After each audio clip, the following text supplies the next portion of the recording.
স্পেনের রাজধানী মাদ্রিদের কাছে ছড়িয়ে পড়া ভয়াবহ দাবানল নিয়ন্ত্রণের বাইরে চলে গেছে বলে সতর্ক করেছে কর্তৃপক্ষ। পরিস্থিতি নিয়ন্ত্রণে না আসায় জাতীয় জরুরি অবস্থা ঘোষণা করা হয়েছে।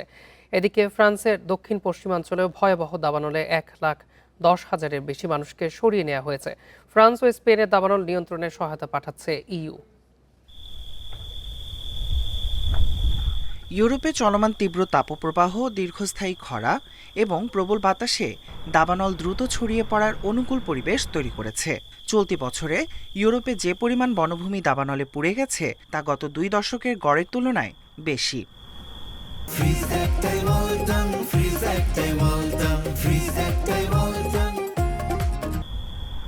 স্মরণকালের ভয়াবহ দাবানলের কবলে পড়েছে স্পেন।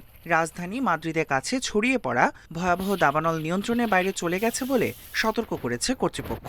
দাবানলের কারণে প্রথমবারের মতো জরুরি অবস্থা জারি করেছে স্পেন। রাজধানীর পশ্চিমাঞ্চলে ছড়িয়ে পড়া 3টি দাবানল একত্রিত হয়ে ভয়াবহ রূপ নেয়ার পর এ সতর্কতা জারি করা হয়। সাম্প্রতিক সপ্তাহগুলোতে স্পেনের বিভিন্ন অঞ্চলে একের পর এক দাবানল দেখা দিয়েছে। সবচেয়ে বড় সক্রিয় আগুনটি মাদ্রিদের প্রায় 100 কিলোমিটার উত্তরে গুয়াদালাহারা প্রদেশে জ্বলছে। সেখানে প্রায় 32,000 হেক্টর জমি পুড়ে গেছে।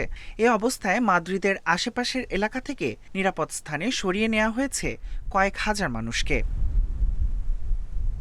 দুর্গম এলাকায় সরাসরি গিয়ে দাবানল নেভানোর কার্যক্রম পরিচালনা করা সম্ভব হচ্ছে না বলেও জানিয়েছেন মাদ্রিদ আঞ্চলিক সরকারের জরুরি ব্যবস্থাপনা প্রধান। বলেন, বর্তমানে দাবানল যে ভয়াবহ পর্যায়ে রয়েছে তা নিয়ন্ত্রণে আনার সক্ষমতা অগ্নি নির্বাপক বাহিনীর নেই।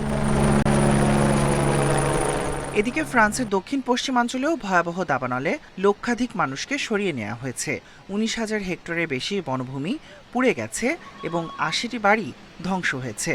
ফ্রান্সের স্বরাষ্ট্রমন্ত্রী জানিয়েছেন, দাবানল বারবার তার গতিপথ পরিবর্তন করছে।